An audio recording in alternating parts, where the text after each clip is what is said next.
Introducing Instagram Teen Accounts, a new way to keep your teen safer as they grow, like making sure they always have their seatbelt on. All right, sweetie pie, buckle up. Good job.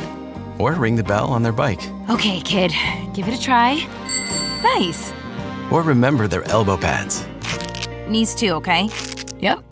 There you go. New Instagram Teen Accounts. Automatic protections for who can contact your teen and the content they can see. Ryan Reynolds here from Mint Mobile with a message for everyone paying big wireless way too much. Please, for the love of everything good in this world, stop. With Mint, you can get premium wireless for just $15 a month. Of course, if you enjoy overpaying, no judgments, but that's weird. Okay, one judgment. Anyway, give it a try at mintmobile.com/switch. Upfront payment of $45 for 3-month plan, equivalent to $15 per month required. Intro rate first 3 months only, then full price plan options available. Taxes and fees extra. See full terms at mintmobile.com. Fratelloni's Hardware and Garden Stores brings you Garage Logic Podcast number 1082. Wow. May 22nd, 2023. 99 degrees on this day in 1925. And it was 32 degrees on this day in 1917. Both those dates are way before the greatest invention since, I don't know what. Aquacide. They've been keeping lake shores great looking and weed free for more than 60 years with a complete line of lake and pond control products made in White Bear Lake. The products are easy to use. They work quickly. They're registered with the EPA and DNR. There's no needs to let weeds. There's no needs To let the weeds overtake your lake or pond this summer. Call Aquacide, explain to them what you're facing, what you're looking at, how the kids are recoiling in horror. They'll help you identify your weed problem. Your place will look great all summer long. Call Aquacide at 1-800-328-9350 or go to aquacide.com. And now, from the mayor's office above the boathouse on the east shore of Spoon Lake, it's Garage Logic with Chris Reavers manning Technology Corner, Kenny Olson from the Krabby Coffee Shop, John Heidt in the newsroom, and of course, the Rookie. Here is your flashlight king, fireworks commissioner, and the keeper of common sense, your mayor, Joe Soucheray. The nation, which is generous on my part because the entire nation doesn't watch golf, of course. Right. But there was a hell of a sports story over the weekend when the club pro from California finished 15th in the PGA. Wow. And he earned a trip to next year's PGA because of that. He's 46-year-old Michael Block. Wow. And he was just a fun guy, and his interviews were great, and he realized that this is all a fantasy. This is just a dream. I can't believe he had a hole-in-one yesterday. That's cool. And in fact, they invited the PGA was so impressed, they gave him an exemption to next weekend's tournament, the Colonial in Fort Worth. So he called his boss and said, "I need another week off work." That's cool. And he's going down there to play in that. It was fun. He earned $288,000. You know, it'd be great if he said, "Hey, I'd like to go, but Liv just offered me $5 million." I'll take it. Get it? Because it was a Liv player who won. Brooks Koepka. Yeah. Anyway, it was fun to watch him, and everyone could identify with the underdog. Yeah, that aw shucks kind of. Oh, it was just fun. Humility about it. It was fun. It beat the hell out of discovering the death on the light rail train. I think it was early Saturday morning, like 1-ish in the morning. Mm-hmm. Yes.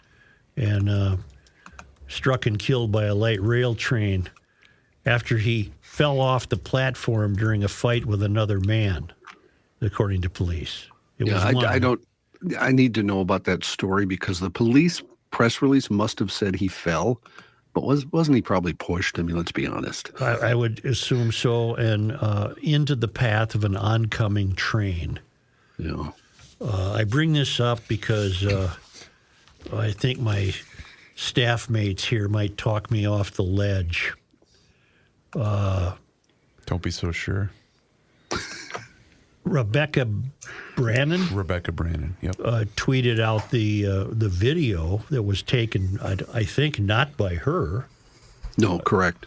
Taken by a bystander whose voices you can hear in the background. The video. What do you mean? The video. What do you mean the video? The video of the aftermath. dead of the fellow. Okay, it doesn't show him being hit by the train. No. No, it shows the aftermath. Think of the scene in Wizard of Oz with the Wicked Witch under the house. And I'm not being irreverent when I say, in fact, if he had worn striped socks, you would think it would have been an exact picture of the Wicked Witch under the house. You only see him, you only see his legs. The rest of him's under the train. Now, why would she do that? well, we're going to get to that. Let me just get a basic question out of the way first, given that it's garage logic. I wonder if a crane was required to lift the train off this poor fellow.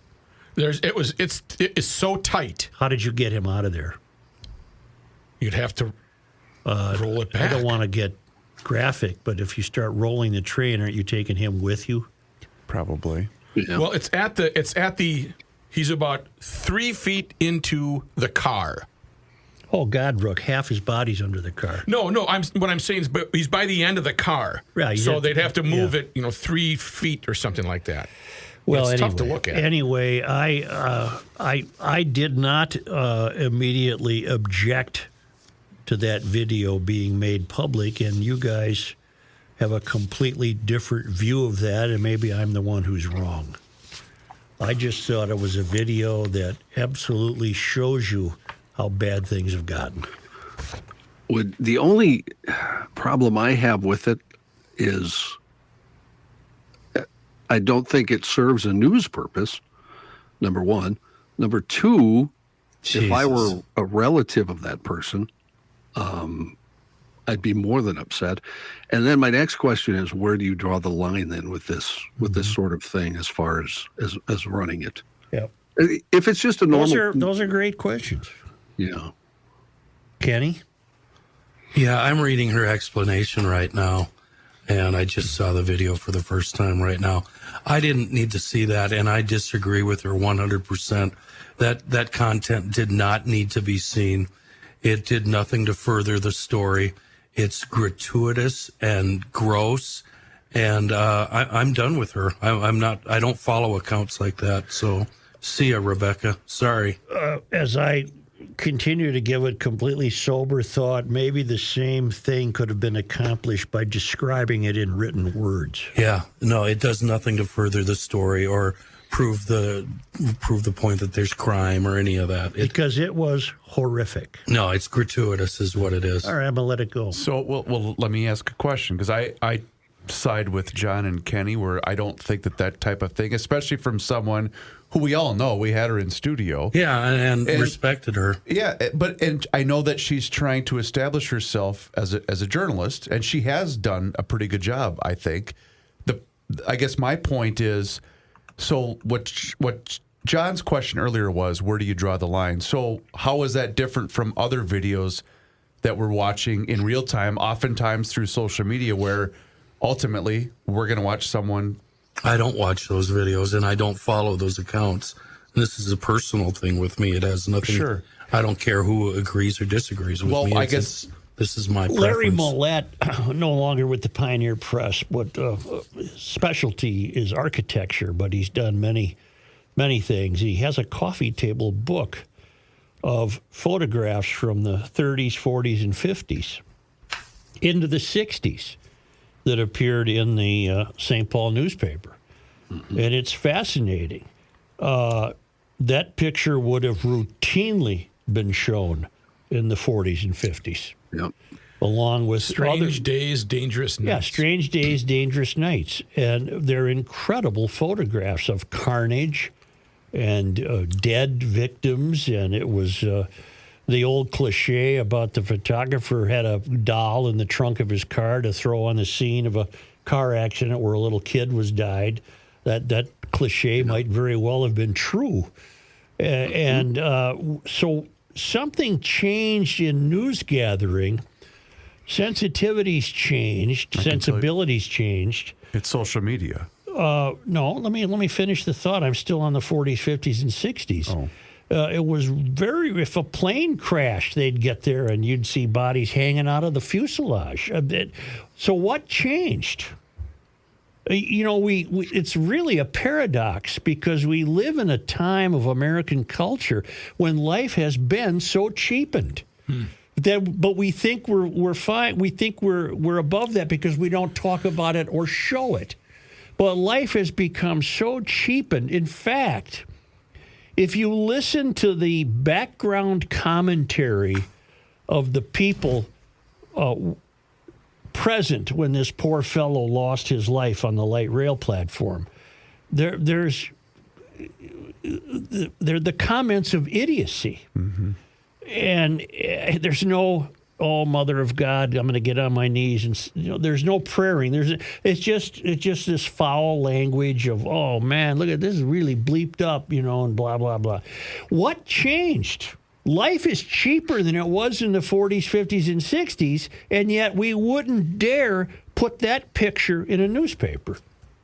Or would we dare? I don't know about television news. It was primitive even in the 50s. It was still considered primitive, but the newspaper photographs were routinely presented of carnage. Routinely. It was a given. That's gone. What has changed? The paradox is, as life has become cheaper and less valuable in society, we don't dare show it. I don't think it's any one particular thing, though. I think we all are. Our sensitivities all have been numb to stuff just like this, right? Because we've been exposed to it so much more than we ever have. Well, but look at on site there. If you look at that video, there's other people taking video as well. For what reason? Titillation. Mm-hmm. I mean, thank God we don't see photographs of inside the classroom at Uvalde, Texas. Okay. Right? Yeah, 100% agreed there. Yeah. Yep. But when we were showing photographs in the 40s and 50s, there was no Uvalde, Texas incident. So when there was a bad car accident, we saw the guy and the gal bloodied, slumped over each other behind the wheel.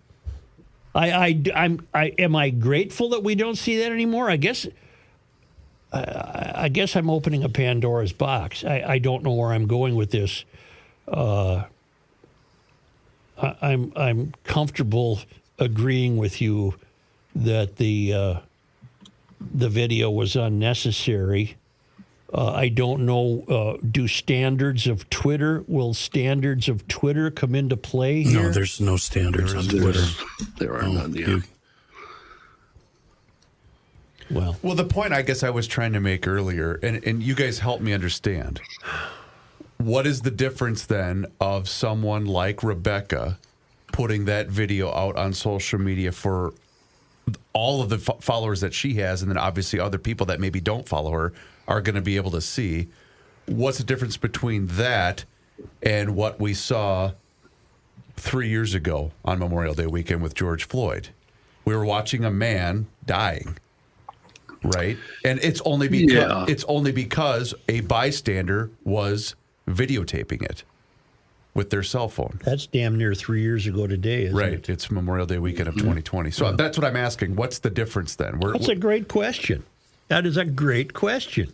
That's what I do here. That was a turnaway situation. I didn't want to see his. But we all did. We all watched on that it. neck. The police were involved. Right. Okay. The police weren't involved in the train station situation. Joe, I don't know. Well, I think it's something newsworthy-wise, far more newsworthy than, say, the body under the train. Sure. Because of the police involvement, because of what it became. Because remember, the press release the Minneapolis police sent out basically said, nothing happened here. He died in distress because, that's all, period. So I think it becomes newsworthy at that point. Wasn't the quote directly, John, health incident? Did it involve health incidents? You're correct. That's exactly what it was. Yeah. Yes. Well, as far as Rebecca Brannon, who I only know vaguely because of her visit with us one time, she is her own boss. She is legitimately earned the title of a, what would I call it?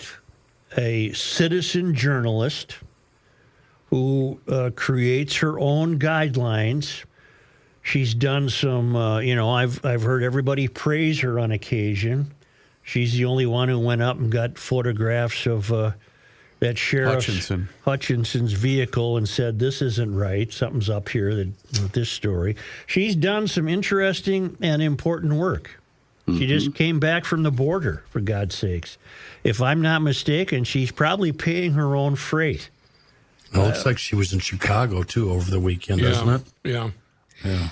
And so in her environment, I can understand why she released that, why she did. Now, whether it's correct or not is a difficult question.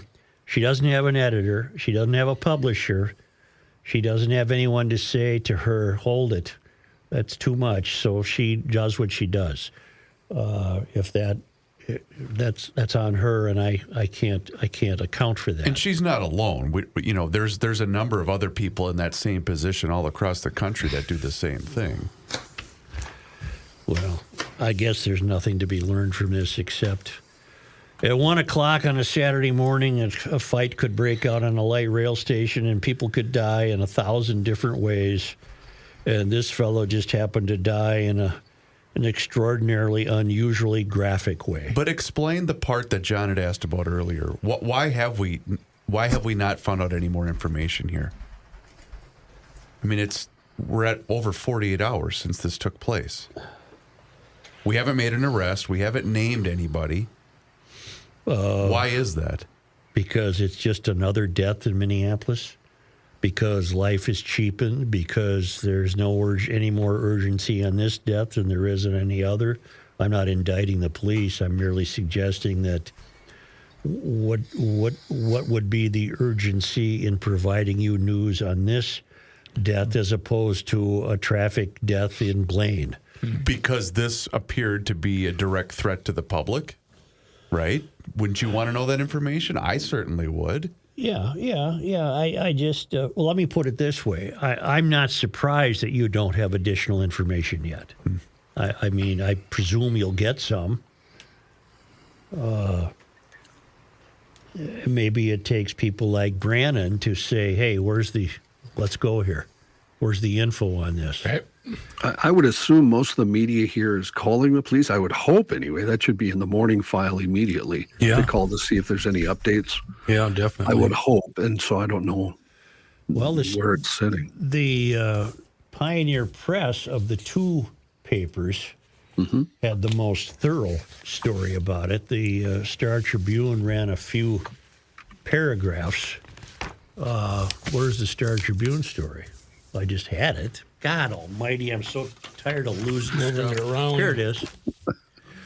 A man was struck and killed by a light rail train in downtown Minneapolis early Saturday after he fell off the platform during a fight with another man, according to police. About 1 a.m. Saturday, authorities received reports of a man who was trapped and injured at the Hennepin County Warehouse District train station near 5th Avenue and near 5th Street and 1st Avenue. So that would have been the heart of the nightlife district, as it were. Yep. Investigators said the man fell onto the tracks and into the path of an oncoming train during a physical altercation. He was struck by the train and pronounced dead at the scene. Forensic scientists from the police department processed the scene and collected evidence homicide detectives are investigating. The man's identity and cause and nature of death will be released by the Hennepin County Medical Examiner's Office, perhaps today, for example. Yeah. And that's about the same, if not maybe a paragraph more. Well, here I have it. Star Tribune had it. No, that's a different story. Never mind. No. That's the most any news outlet in the Twin Cities has had is right there. It's right there. Okay. And they didn't need a picture of the guy laying under the train to. Well, they didn't provide a photo of that. Right. No. Well, I'm unclear as to what. I doubt they might have even had one. You don't have newspaper photographers out on light rail platforms at 1 a.m. But I guarantee you they wouldn't have printed it. Yeah, probably. No, you're right. Well, we can move on. It's a shame. The guy got up that morning and thought he'd be alive, and he's trapped under a light rail train. And I don't mean to be. I'm terribly curious how they got him out.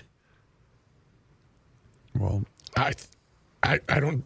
It wasn't a crane. Could you call? Well, they backed the train up, Joe, and they took him out in Well, two Kenny, pieces. if you back the train up, He's already gone. Joe, the damage is already done. He's gone. He's gone. They're not going to bring in a crane to lift up the train. We can go now. Well, you can't tag me because you've been blocked. You can't untag me. You're Here's it. a man who spends hours in hardware stores. I'll give you sifting through tag the nuts and bolts. I've of got life. Joe Sushi. I've got 400 trained dogs walking my property right now.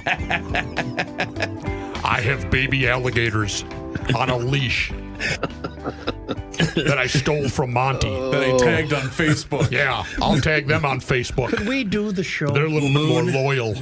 Moon Motorsports, known to us power sports nuts as the most exciting showroom in the region. It's a cathedral of motorsports, 11 major brands in-house, the service and parts departments that can help you get the most out of your machines. Moon's newest lineup, Gas. Dirt and trail riding bikes.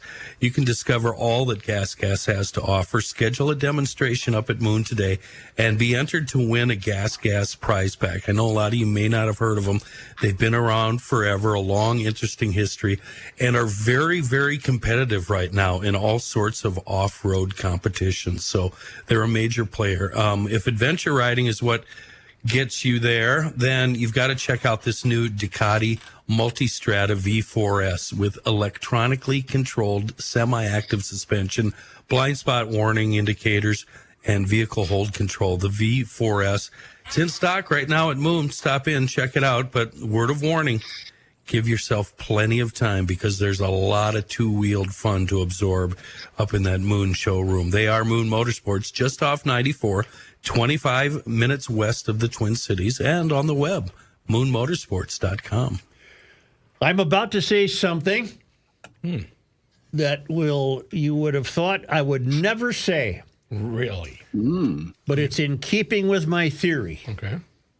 Minneapolis, you'll regret losing Andrea Jenkins. It's come to that. That phrase I never would have thought was going to come out of your mouth in 100 years. When we said years ago, you'll always regret the fellow just defeated in an election, no matter how bad they seem to be, it's coming true all the time. And this is a doozy. We learned last week, or I certainly did, just how important the DFL endorsement is in races in Minneapolis, for example. Yes.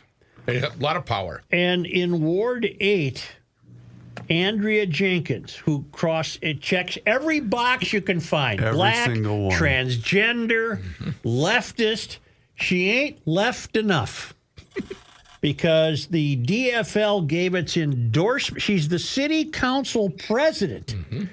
And the DFL endorsement in Ward 8, I believe she's Ward 8, went to Soren Stevenson, who is, according to the Star Tribune, considered more liberal than the moderate Jenkins. Wow. Imagine that. Jenkins in the Star Tribune is being called a moderate.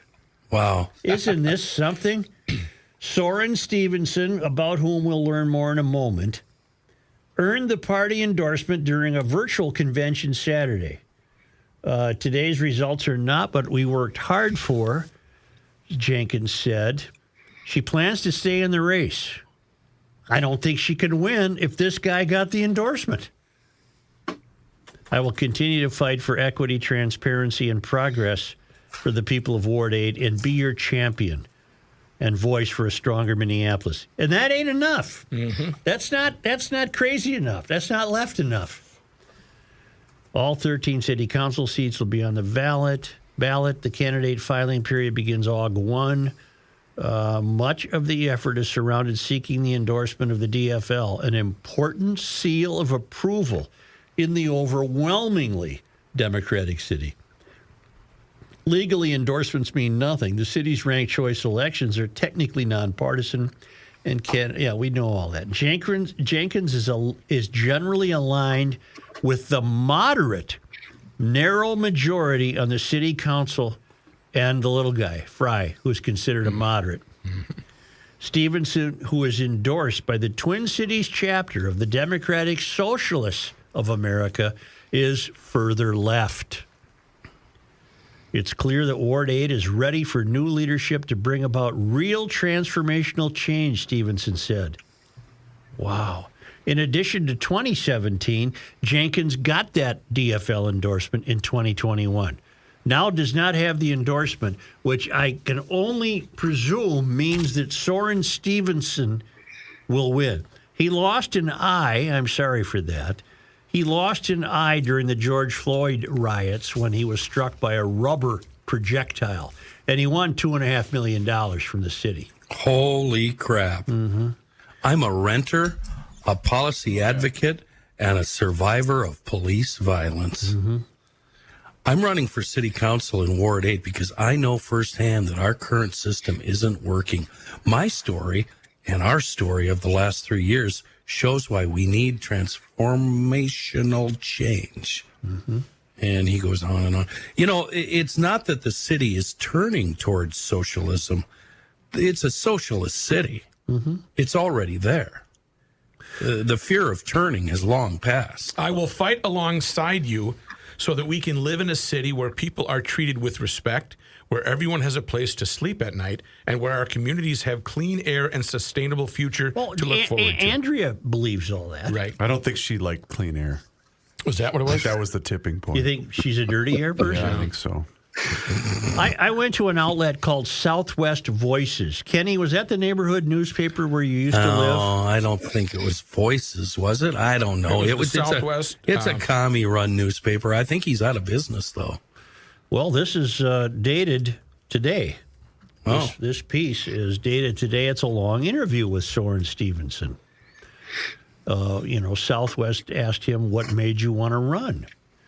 And he said, what drives me is that I graduated from the Humphrey School of Public Affairs. Well, that's a bad sign right there. What did he learn there? Did he learn how to fix a car? And a week later, George Floyd was killed. Then, like so many others, I wasn't going to sit by and let another murder happen without doing or saying anything. I didn't want to let him down. Like so many others, I was out protesting, and a week in, MPD shot me in the face, and I lost my left eye and sense of smell. All right. I think you think of the Southwest Journal, Joe. Yeah, that's what it was. My profession is housing policy. What? What is that? I've been working at a nonprofit that does housing co-ops. I don't work there anymore. Well, okay. Doesn't have to. He got $2.5 million from the city. I was working at a building that's on Pillsbury in the 30s. He's referring to the street number. When the owner told the residents he was going to sell what happened here? Oh, God. Sell the building. This city keeps going out of its way to harm residents and being on the side of big corporations. Well, keep it up, Soren, and there just won't be any corporations to pick on anymore. And officers who are not accountable or do not have the interests of the community at heart. Okay. I'm scanning this. How do you feel about the Minneapolis Police Department? And he thinks, well, they have done me wrong. He doesn't like the fact that the city attorney's office fought him tooth and nail on his lawsuit. The police department is just the ones that carry the guns. Beyond the police department not being accountable to residents and not treating everyone, including our black and brown and indigenous neighbors, with respect and dignity, which is BS. Other city departments don't view their job to be servants of the people who live in Minneapolis. That's true, but I have more to say about that. I'm going to pause right there. Doesn't it stand to reason, if you keep electing socialists, that it's only a matter of time before all city services break down? Oh, yeah, without a doubt. By that I mean, what incentive does Soren Stevenson have to hire the country's best water engineer to work in the water utility? These jobs are going to end up going to essentially incompetent people. It's already happening. Right now, they're being run by competent people. St. Paul has you want a nice glass of water? You can get a glass of water in St. Paul. Yeah. How long before we become Jackson, Mississippi, where the water treatment plant and all of the hydration dynamics go into producing water for the citizens? How long before that falls into disarray? Because someone's in place that should not have been qualified. I think that's an insult to Jackson, Mississippi, and I'm not kidding. We already have a public works director that's clueless. Well, Jackson, Mississippi, though, they don't have water. Right. They let it go. But you see what I'm saying. I do, but you're wrong. Okay. It has nothing to do with that. I'll get back to you in a moment. In the meantime, you go to the cloakroom and just put your jacket on, and you go outside for a while. Feel shame? For a recess and feel shame. Young man.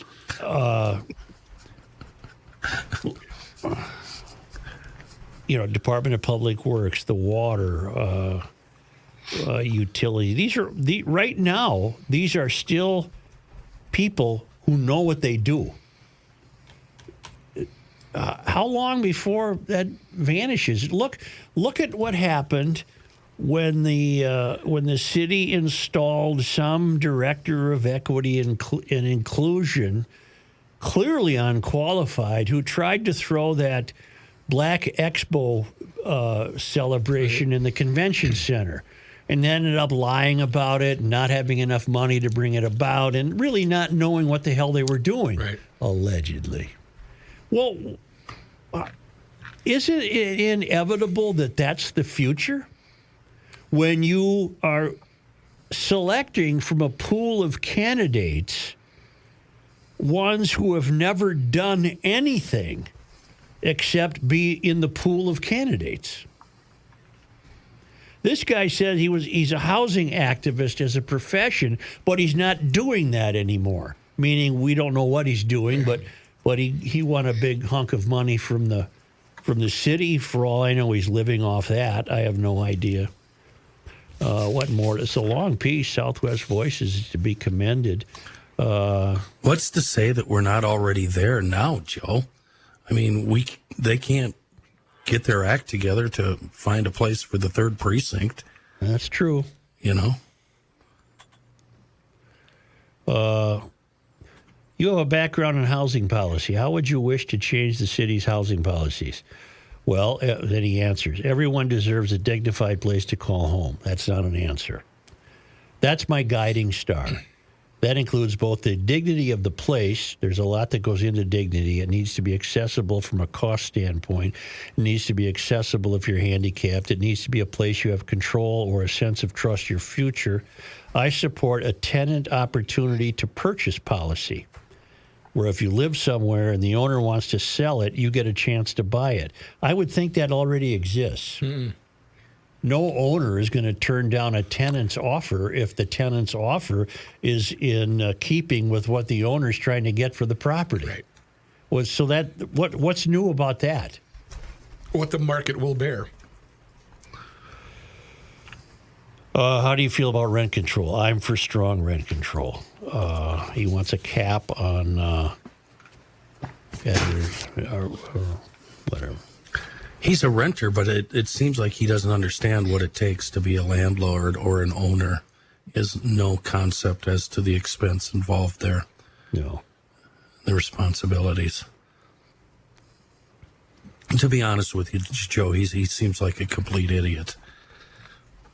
But those are my words. He wants more transit. Of course he does. Because, we need more places to get stabbed and buy drugs.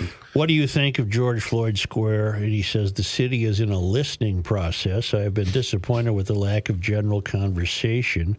I know the meetings, which they call co-creation meetings, have been going on. I feel a lot of people in and around the square feel like they have not been part of that conversation. Southwest Voices. Public works was one of the big issues people identified as one they wanted to focus our coverage on. Are there any public works policies you would push to change, be it snow removal or anything else? And he answers, I'm really curious to see if we can get a study on municipal sidewalk shoveling. He just does. What about the incredible amount of money they spent last year on snow removal in the streets? I think the city should almost certainly take over the pedestrian priority network. It's 300 miles. Our sidewalks are a public good, not a summertime luxury. The Bancroft neighborhood has a shoveling program. They have a goal of shoveling the entire neighborhood. I'm hoping to connect with them about what they're doing and what they're seeing. I'm very curious to see how we can get the entire city shoveled to the level it needs to be shoveled. Yeah, who's going to pay for that? Slick? Whoever's left in town. Whoever's still paying. He has a vision.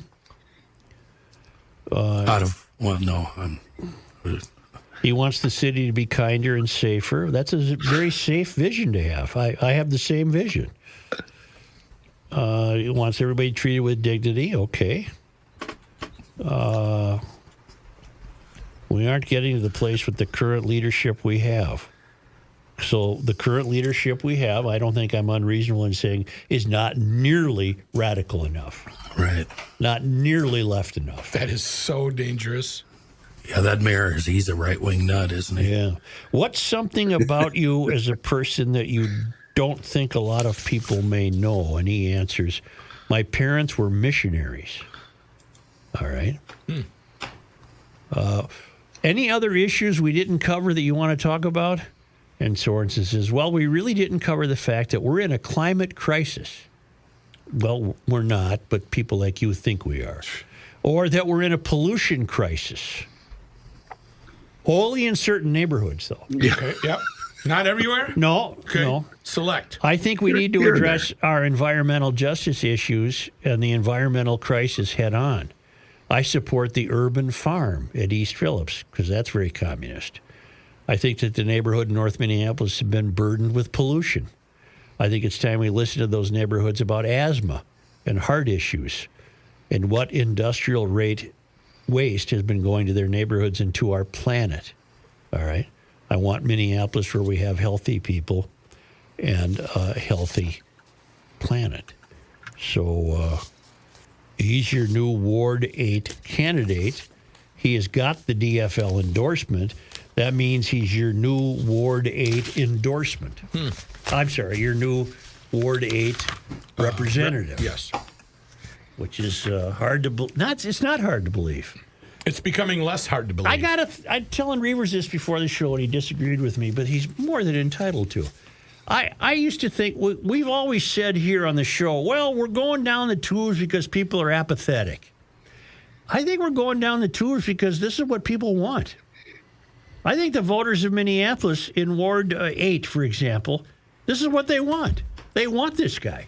What percentage? Seriously, they don't want me to walk in and say, you've got to work for your food. You misunderstood my point, though. They might want this guy, but they have no idea voting for this guy is going to result in X, Y, and Z. What Yeah, sure they do. They're not informed enough. Sure they do. He's got the endorsement of the Socialist Democrat Party. They know perfectly well what they're getting. It's not going to be 100% that want this guy, but what percentage do you think of Ward 8 people would want this 75%. Wow. I love how he mentions two neighborhoods that aren't in Ward 8, North Minneapolis and East Phillips.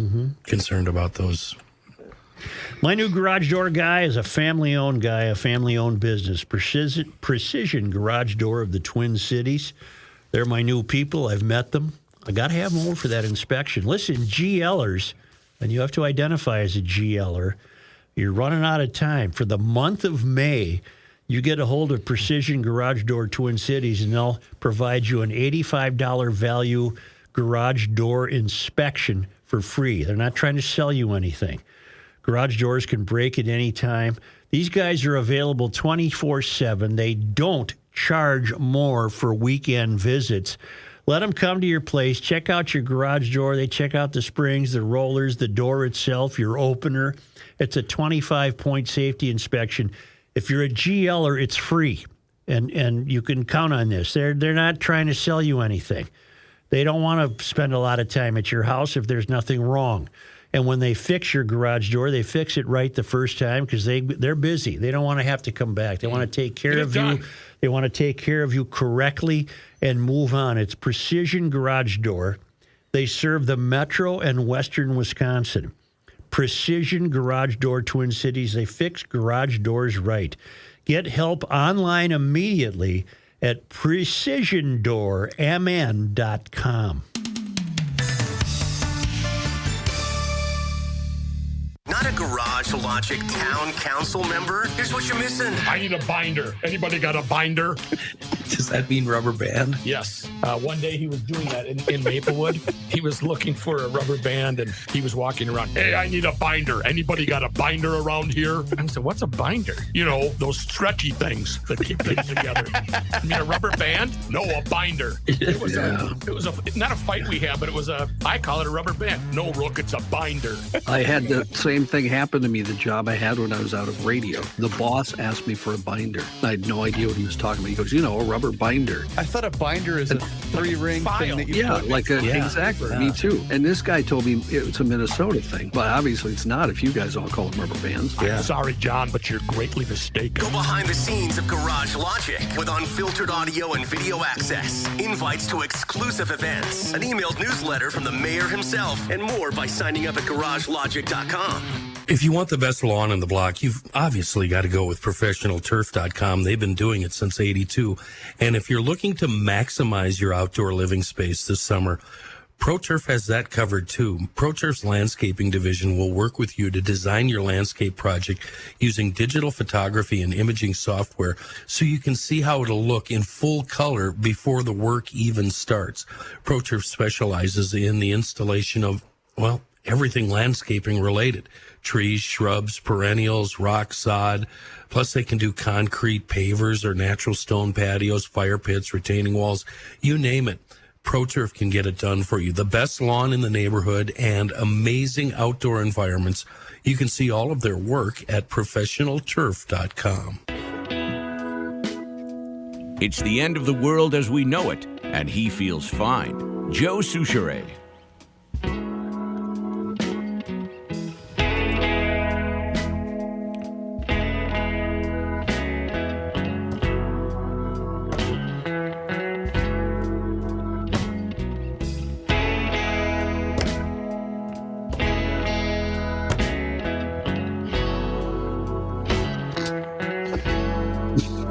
What are we doing? Here's John Heidt in the newsroom. Yeah. Oh, thank you, Chris and Joe and all concerned. I got carried away by the tune.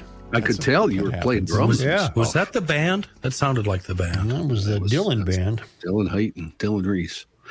I did look something up before because, Joe, I think you're on the right track there. That's what the people want probably for voting. Ward 8 last election, Andrea Jenkins, who isn't that much different than whatever his name is, Soren Stevenson. Yeah. She got 86% of the vote in Ward 8. So, yeah, I think you're right. I think you're on the right track. So what they want. That's what they want. So there you go. In news, boy, we got a lot of legislative news. I think we probably do, Johnny. A $3 billion tax bill. Is that with a B, John? That's with a B, yes. Backed by the Democratic farmer labor lawmakers, has been passed. It's on its way to becoming law. It's on its way to the governor. In the next 2 years, the tax bill creates $2 billion in cuts, $1 billion in new taxes, $900 million or so on items like local government aid and property tax refunds. Backers say it'll help reduce child poverty. In the next 4 years, it would create $4 billion in tax relief and $2.2 billion in new taxes. Don't forget, all of this comes with $17.9 billion in the surplus in the state of Minnesota. The final tax bill passed the Senate on a 34-33 party line vote Sunday after passing in the House the night before on a 69-63 vote. That was, yes, also along party lines. Minnesota will see billions in new taxes in addition to the cuts touted by DFLers. It includes $1.1 billion in one-time direct payments to more than 2.5 million Minnesota tax filers. So if you earn up to $78,000 and you're a single filer, you'll get a $260 check. Joint filers. Big money, big money.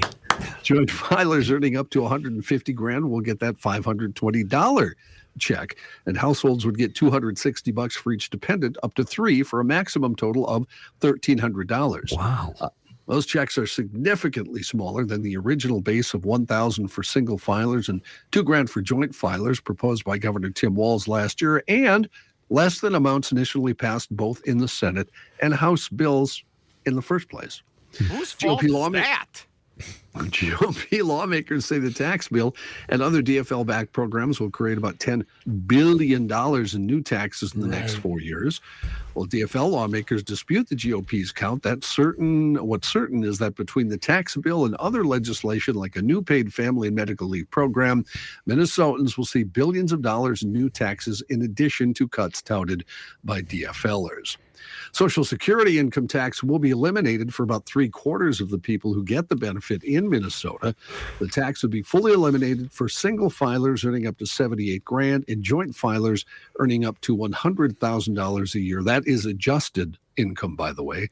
From that point, it would completely phase out at $118,000 for single filers and $140,000 for joint filers.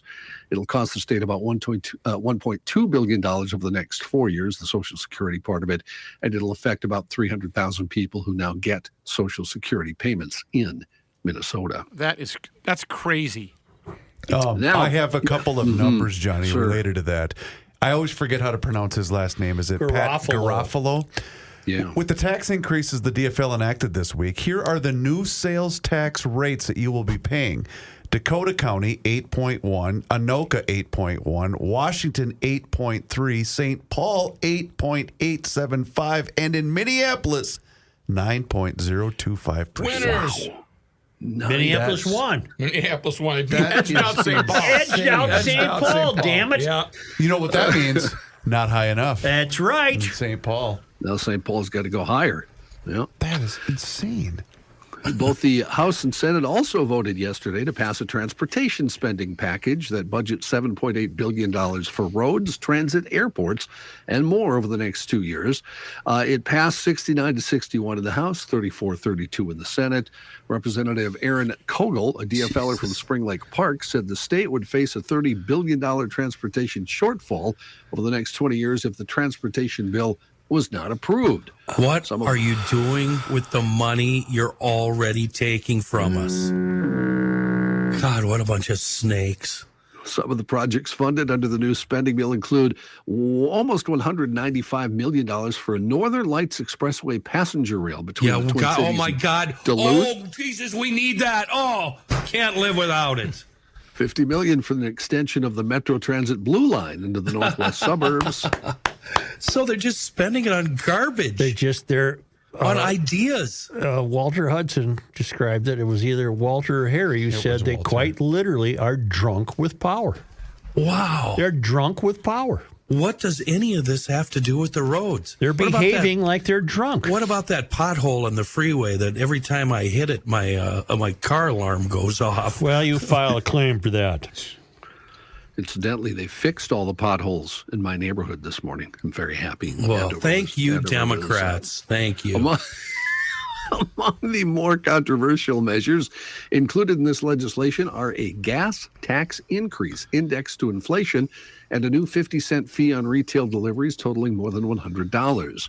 Food, including from restaurants, medical supplies, and baby products, are exempt from the new delivery fee. It's also reduced from the 75-cent fee originally proposed in the House. There's also a 75-cent metro area sales tax increase meant to fund public transportation. This is Popeye. This is Chris was Popeye, just the talking movie. about. Some House Republicans, like Representative Nolan West of Blaine, did not support the tax increases while the state has that $17.5 billion surplus. Whose fault is that?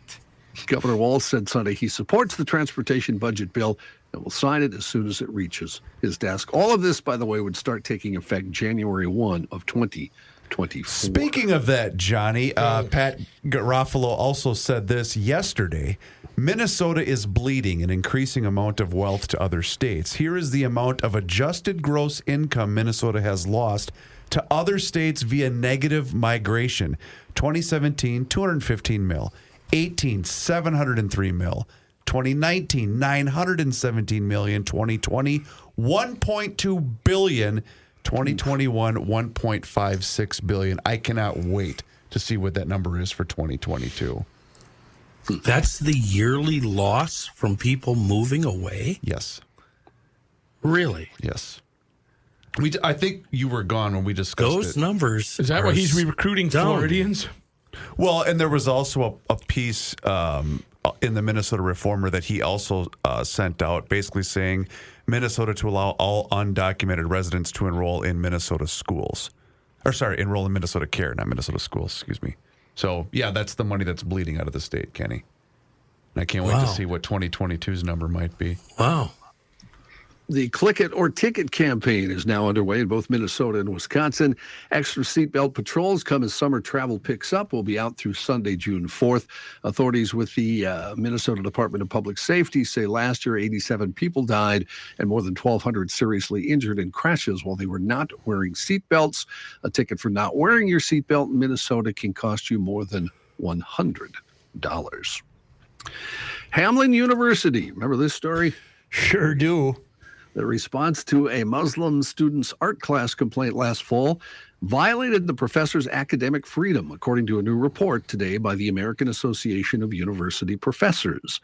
The faculty membership organization visited the school here in St. Paul in February and interviewed numerous school administrators, faculty, and others after widespread news coverage about the use of ancient art depicting the Prophet Muhammad. Aware that some Muslims take offense to visual depictions of the prophet, the professor, Erica Lopez Prater, warned students about the content on her world art class syllabus and again before showing the art during an online lesson. Despite all of that, a student who viewed the art complained to Hamline administrators, who went on to criticize Prater's decision in multiple statements and withdrew an offer to have her teach again in the spring. The report said the committee can only speculate about the reason for the decision not to reappoint Professor Prater, but circumstantial evidence strongly suggests that it was directly and solely a consequence of what transpired during the October 6th class meeting. Prater's use of art was justifiable and appropriate, according to the report, and said administration was wrong to characterize the decision as inconsiderate, disrespectful, and Islamophobic. Not that it matters. No, it wasn't. Not that it matters. That's but what they said, yeah. I wonder for what reason did she have to show the picture? Well, she's a teacher, and she was showing them art. Needed a visual? Yeah, Okay. you got some art there. Okay. Yeah. She's probably a commie, and I hope she bankrupts the school.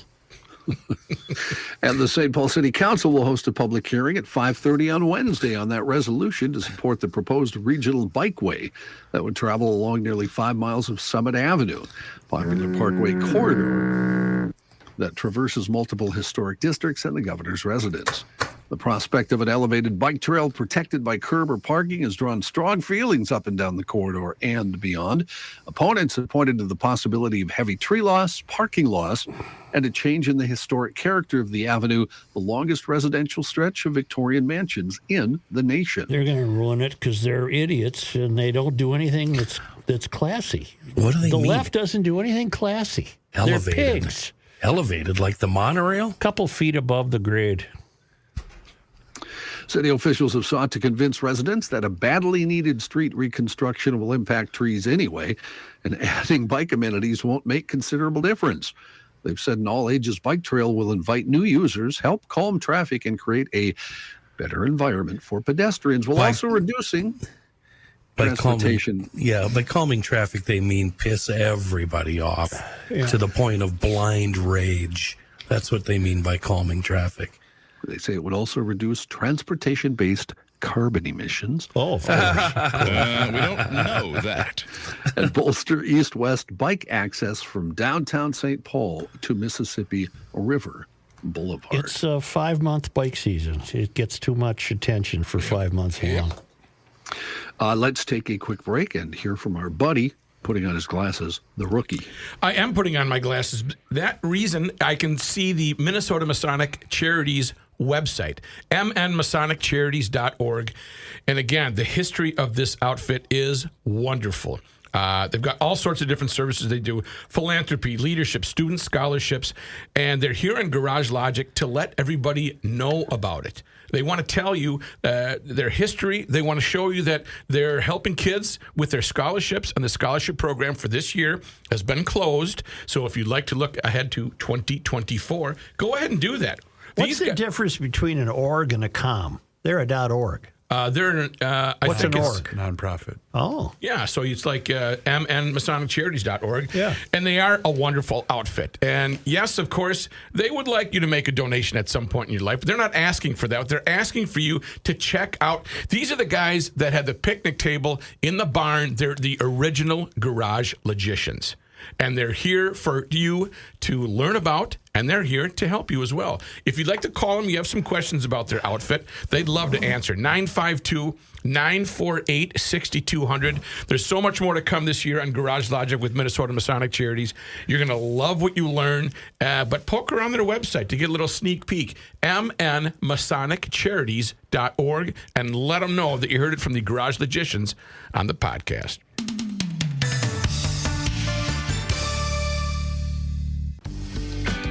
It's the end of the world as we know it, and he feels fine. Joe Souchere. There's a couple of Toro Time Cutter zero-turn mowers on sale at Tri-State Bobcat, Little Canada, Hudson, Burnsville, and soon-to-be St. Croix Falls that you should probably run some numbers here and give this some serious thought if you're in the market. The 54-inch Time Cutter, My Ride suspension, $48.99. Toro's going to go ahead and slash $200 off that with a rebate. Tri-State Bobcat comes along with another $200 rebate. That gives you $42.99 out the door. But this other one's pretty good. It's a 50-inch Time Cutter, $38.99. You get an instant rebate, $100, so $37.99. But there's a whole bunch of warranty piled on top of that. Tri-State Bobcat has a special 5-year warranty, and Toro Total Care warranty extension. That's a $460 value alone. This Total Care allows you for pickup and delivery if you need service work done. It's fantastic. And up to 30% of reimbursement covered on maintenance items from Toro. So you get this amazing 50-inch Time Cutter at a pretty good price with so much warranty piled up on top of it. You're not going to have to lift a finger. This is awesome. The Metro's covered with Tri-State. We're talking Hudson, Little Canada, Burnsville. Tri-State has Owatonna covered, Mankeys, and look for Tri-State Bobcat opening soon. Highway 8 in St. Croix Falls. On the web, tristatebobcat.com. I spent the break itching my leg. Did you I'm itch it or scratching my leg scratch it? because it itches. After years of not Thank you, Rick. dealing with mosquitoes, they're just everywhere. I can't get over it. I've never seen anything Mosquitoes? like it. Yeah. I saw my first 2 yesterday in the backyard. I'll have an important message regarding good. that. Well, at you the got end of the motion news. taking care of you. Yeah. Wasn't that on Cheers when they were cheating? I'm scratching my nose because it itches. Coach was telling Sam. But that was his thing to cheat. And he's saying, I'm scratching my nose because it itches, not because the timing was right on the sting. John? Look it up yourselves. Something I must tell you now, because we brought it up. If you're not a member of the town council, this will mean nothing to you.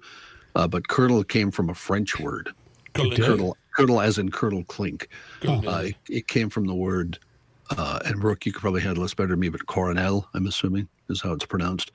And for some reason, the R stuck around in the pronunciation, even though there's no R in the spelling. And in early English, in fact, in some southern states, it's still pronounced Cunnel. Cunnel. So no R. So, Cunnel knowledge? Cunnel. No, there's an R in that. It'd be carnal, yeah. In other news, a security guard, one of 3 people killed in a shooting at a Kansas City bar early Sunday. That shooting also wounded 2 others, including one critically wounded, according to family members. The police have not yet identified victims, but one of them apparently a security guard at the lounge. The rapper who performs under the name Nutty Still Gassin' had performed that evening. Huh? Nutty Still Gassin'. Still Gassin'. Do you have the name of the bar? I do. It is the Climax Lounge. Spelled with a K. That's I'm correct. never going into a place called the Climax Lounge. I might take a peek. I'm never going in there. See what's behind the curtain. No. Kenny, how about you? You got to go in there with a lot of $1 bills. Yes. I'm thinking. Yes. Police said 2 of the victims died at the scene. One was found inside the bar. The other was outside the building in Kansas City. A 3rd victim died at the hospital. Baja. This is a weird story. Authorities say they're investigating an apparent gunfight at an off-road vehicle rally in Mexico's Baja California state that left 10 people dead, another 10 wounded. Videos posted on social media showed heavy shooting at the rally in an area of Ensenada and at least 3 bodies lying on the ground. The shooting, which took place early Saturday afternoon, provoked an intense mobilization of units of the Army, Navy, and state and local police. Baja officials say gunmen in one vehicle opened fire on people and vehicles at the rally. State prosecutor Ricardo Ivan Carpio said the vehicle was found to have perforations from gunshots and traces of blood inside. The state prosecutor's office said there was evidence of a crossfire, suggesting it was a confrontation between members of organized crime groups. Baja California, across the border from California, is experiencing at this point intense cartel activity. What a country. Wow. The Baja 500, I think, starts in a week or so from Maybe now. not now. It's a one-way deal. I ain't doing it. The 1,000 is both ways, down and back. There was wasn't there a fish taco stand in the Baja? I'm on the Baja. I'm off the grid. John. You ever had an alligator taco? I'm growing alligators right now. It's hard sometimes, Joe, you see. Have a stand at the fair. That's white meat, isn't it? And the Baja State Fair is an experience. It's that tail meat that's so good, right? Yeah. The NAACP on Saturday issued a travel advisory for Florida, saying that under Governor Ron DeSantis, the state has become, quote, openly hostile toward African Americans, people of color, and LGBTQ individuals. No, that's not really the case, But the truth doesn't really matter, does it, Joe? No. The NAACP is now the 3rd organization to do this in the past week. They joined the League of United Latin American Citizens, a civil rights organization that issued a Florida travel warning on Wednesday, and Equality Florida, a gay rights advocacy group that issued one last month. The NAACP's travel advisory does not explicitly recommend against travel to Florida, but it urges travelers to be aware of the state's politics, and the organization said the governor and state of Florida have shown that African Americans are not welcome in the state of Florida. The NAACP said in a statement on Saturday the travel advisory was in direct response to Governor DeSantis' aggressive attempts to erase Black history and to restrict diversity, equity, and inclusion programs in Florida schools. The advisory comes after DeSantis last week signed legislation defunding diversity programs at the state's public universities and colleges. The advisory also cites concerns with a number of other laws recently passed in Florida. The governor's office did not respond to news organizations asking for comment. So quite a few, then, of unwelcome people were at the Miami-Boston game last night in basketball. Quite a few unwelcome people. Celtics are rolled over like a dead dog. Watching unwelcome people play for Miami. What Disney World should do is pull up stakes and move. Yeah. That's what they should do. Well, they already did with the one thing they were going to build. That's gone. Pete Brown. We have a music death, sort of, I guess. He was a poet, John. He was a poet, and he helped co-write some of Cream's most well-known songs, including White Room and Sunshine of Your Love. He died at the age of 82. Brown's death Friday followed what was called a courageous battle with cancer on his official Facebook page. Brown's work with the first real poetry band featuring legendary jazz guitarist John McLaughlin brought him to the attention of Cream drummer Ginger Baker, who enlisted Brown as a writing partner ahead of the supergroup's 1966 debut album, Fresh Cream. Brown instead found better chemistry working with bassist Jack Bruce, first resulting in their first single, I Feel Free. Over the course of Cream's next 3 albums, Brown continued to contribute lyrics, what became some of Cream's best-known songs, Sunshine of Your Love, White Room, Politician, Deserted Cities of the Heart, doing that scrapyard thing. Both Sunshine of Your Love and White Room later named to Rolling Stone's 500 Greatest Songs of All Time list. As Brown later revealed, the White Room was where he lived after a period of semi-homelessness and where he both kicked his drug and alcohol issues as well as honed his poetry toward songwriting. If I die of cancer, will one of you guys promise me that the obit will not say he died after a battle with cancer? Make it, he died after a battle against cancer. It drives me nuts. It's a small point, but it drives me nuts. Yeah, we're probably not going to do that. It's probably going to be something like cancer kicked his ass. And he didn't try fighting it. He didn't do anything. He didn't fight or anything. We had to listen to him whine. He started smoking again. Cancer still. What we can actually do is have Patrick write it, and you can say, Joe had pancreatic cancer. What's coming up on the ride? What's coming up on the ride? You don't battle with it. You battle against it. Versus. It's a versus. What did I say with? Well, you didn't write it. Everyone says with. It's against. The word is against. I am against cancer. That's right. Now battle. I'm not going to lie, going back to Pete, I always hated most of Cream's lyrics. Love the music. Well, you know what? I'm really relieved that you said that because I don't like any of those songs, and I wasn't. I like the songs just because of the music, but the lyrics are just stupid. Well, I was just going to ask: are Sunshine, Your Love, and the other one worthy of the top 500? White Room? Oh yeah. Well, probably but just because of the music. No. I mean, I wouldn't. Hell no. Okay. I'd have a hard. If I had to make a list of 500, which would be impossible. I'm not voting. They were all dopey. Bunch of junkies that go behind their ass with both hands. Completely. Yeah, what you guys said. A 74-year-old musician has finally received his high school diploma. The reason he couldn't get it in the 70s or 60s, I'm sorry, he was expelled because of the length of his hair. Ooh. Otis Taylor wasn't able to walk or graduate from Manual High School in Denver, Colorado in 1966 because of the school's policy at the time. Taylor said, I used to go to school with fringed leather jackets and shirts and beaded moccasins, so I always kind of stood out. But then they just came up with this hair thing. The hair had to be close on the sides. You could wear it on the top as big as you wanted, like James Brown if you wanted, but it had to be really close on the sides. Taylor says when they told him it was his hair or a diploma, he said, I decided to leave. Mom wasn't happy, and Dad was livid, he recalled. Taylor said the school's plans to make amends to several students for the hair policies started to come together during the pandemic. He said it took a little time to put it all together, but the school did a nice job. Taylor said he's received calls from other students who were also kicked out at the same time for having long hair. He said, I'm getting a lot of Facebook messages from people that had the same situation. I think about those people, maybe who didn't do so well. Maybe they're living in places they shouldn't be.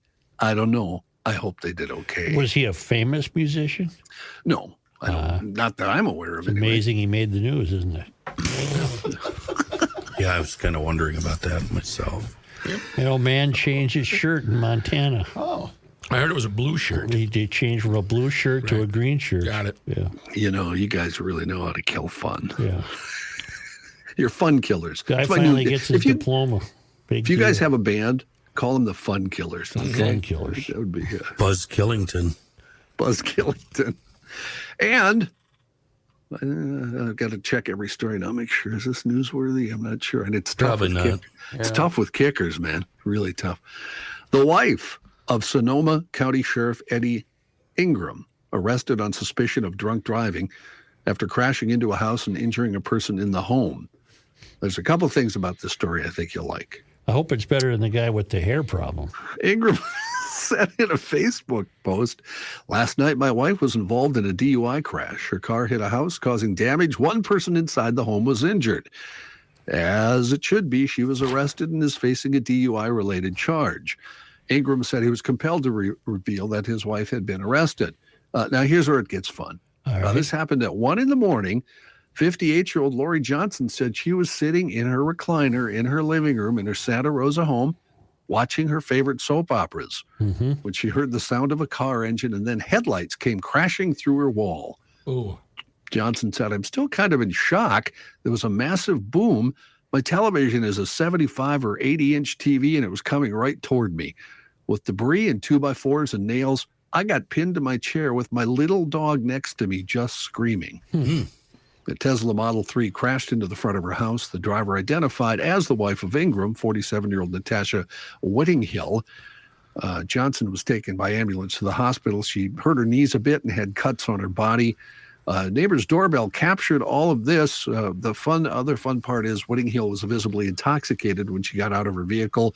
Neighbors came over to help, but she got belligerent with them and started walking away and fell right into the bushes.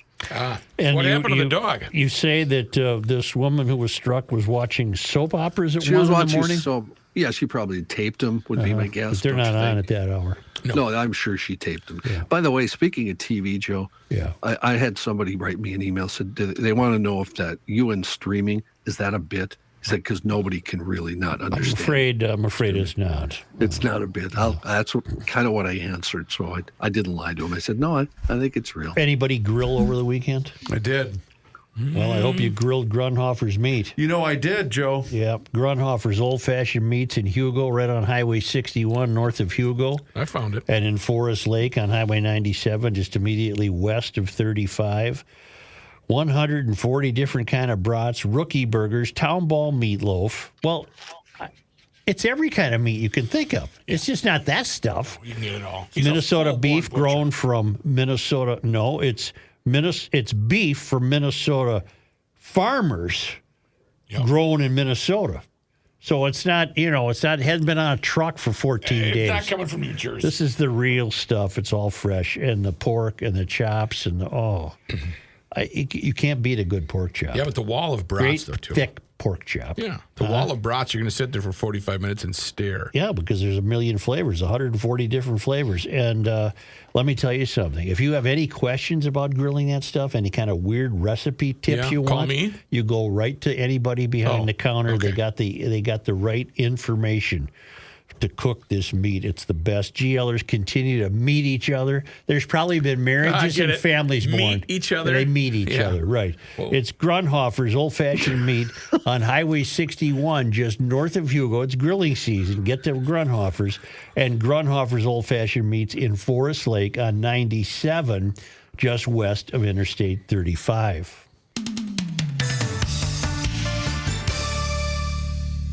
Big event coming up from the GLers at DK Mags in June. DK Mags is providing a Sig Sauer Try Before You Buy event at the Metro Gun Club on June 3rd from 10 to 5 p.m. Sig Sauer will have a lane at Metro Gun Club and plan for DK Mags customers to try a number of Sig rifles and pistols. Along with this one-day only event, DK Mags will also be offering 10% off on Sig Sauer firearms and accessories and 15% off Sig ammo. And Saturday will be the last day to qualify for the $60 Sig Sauer web store promotion. And if that's not enough, DK Mags will be giving away a Metro Gun Club pistol membership. Just sign up when you try a Sig Sauer on June 3rd. And when you visit DK Mags, be sure to sign up for a chance to win a second membership. Remember, all of the same pricing available at their other location, Monticello Pawn and Gun. DK Mags is on Old 8 in New Brighton and on the web. They're at dkmags.com.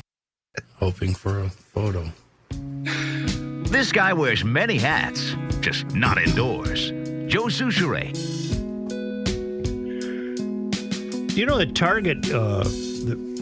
Target stores? I'm familiar.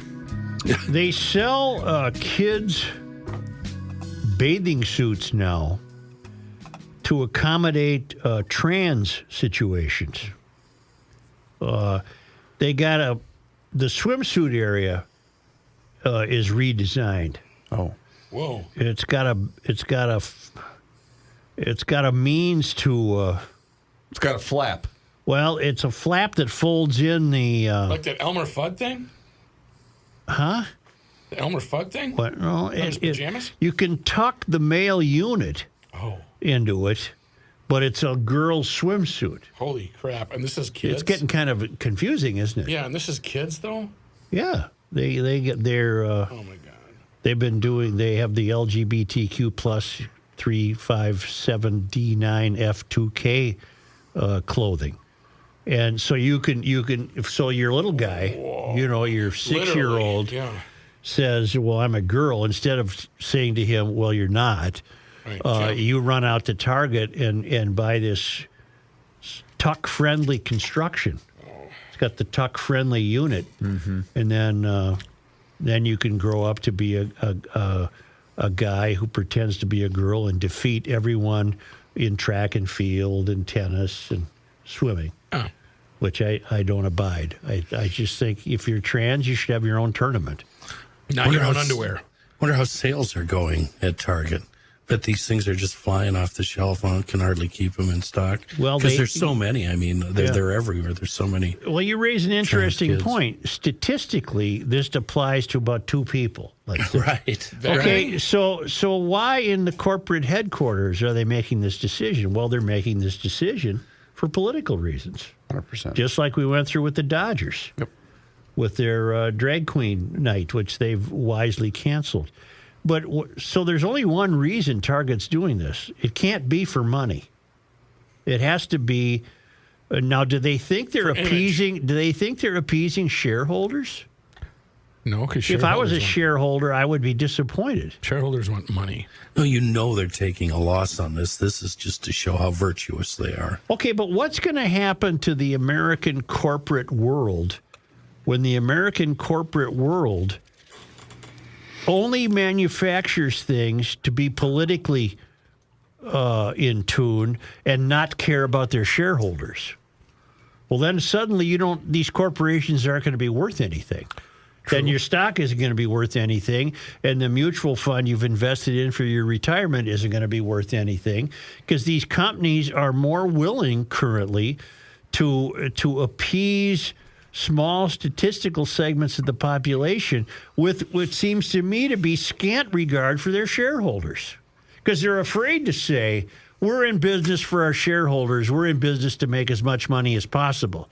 They can't say that because Soren Stevenson in Ward 8 in Minneapolis would say this is a reason evil corporations have to disappear. People over profits. When the evil corporations disappear, well, what are you going to do for food on your family? Yeah, you're going to be screwed at that point. Target needs to sell this swimming suit like they need a hole in the head. They come for adults, too. I'd put on a pair just to try it out. See how it feels. These new underwears are great. They're I don't swimsuits. know that you have enough to tuck, though, do you? It has extra crotch coverage. I'm a Silence of the Lambs professional tucker. Mm-hmm. It'd be fun to find out where these were made. Suppose these were slapped together in some communist country by child labor. That's a good point. Target is the latest brand that has gone. What term did we come up with for woke? Because we're not using woke. Regressives, wasn't it? Yeah, they've joined the regressives, and they've made this decision to alienate its customer base. I'm reading from some author. That's a good question. Pushing gender ideology into the faces of consumers. 0.6% of the population identify as trans. So I was onto something with my statistical. 0.6. So I was onto something with the Dodgers conversation the other day. So if it's 0.6, why is Target pushing tuck-friendly swimming suits with extra crotch storage area? They're doing it. The reason they're doing it has nothing to do with why they're a corporation. If I was a buyer for Target, I'd want to jump on an item that's going to go to more than 0.6% of the population. Well, some guy with checkered pants and yellow shoes walked in. He's a seller, and he says, "Hey, you want some of these?" And they think, "Well, we'll really look in tune if we sell this BS." So they're selling the BS. So if I'm not a Target shopper, the people in my family certainly are. I wish this would be enough for them not to, but it won't affect them. Well, I mean, keep going. if your little girl is hung like Mr. Ed, I mean, you've got it made here then. Well, you'd have to get the go. extra crotch coverage. Yeah. Tuck that dork away. Yep. Yeah. Fold her right up there and stick it in the area. I do have an addendum to your Dodger conversation too, by the way. Yeah. Now they're still having their Pride Night, Dodger Stadium. Sure. Just now with these Sisters of Perpetual Indulgence. Yeah. But these sisters have now been invited by the Angels after the Dodgers uninvited them. So they'll be at Anaheim for a ball game. But they're not going to perform. Well, they're going to do whatever for Pride Night. They're going for Pride Night. Same thing they were going for the Dodgers. It's a Dodgers Pride Night? It's a Pride Night for the Angels. They're just stealing the idea. It was for the Dodgers, too, a Pride Night that they were supposed to be part of, but they just got rid of them for Pride Night. They're still going to have the Pride Night, the Dodgers are. Yeah. But now, because the sisters were uninvited to Dodgers Pride Night, they have been invited to the Anaheim Angels. I see. I'm glad it worked out for them. They actually going to play ball? I wonder. Play a game? Yeah, or there you go. Yeah. And the Twins lost to those stiffs yesterday. They did. You know that Oreos had a Pride cookies during Pride Month. They had the Pride packaging. Oreos? Pink and red or whatever. Yeah. Only because they come to us. Here it is. All the way from Fernandina, the Villages, Florida. From the Traveling Lyman's. On this day in 1888. Joe, today is May 22nd. Minneapolis architect Leroy S. Buffington, the father of the skyscraper, patented a construction method involving a steel skeleton that allowed structures to be built to any height. Wow. So the skyscraper was right here. Yeah. What year? 1888. Huh. On this day in 1945. May 22nd. Post-war.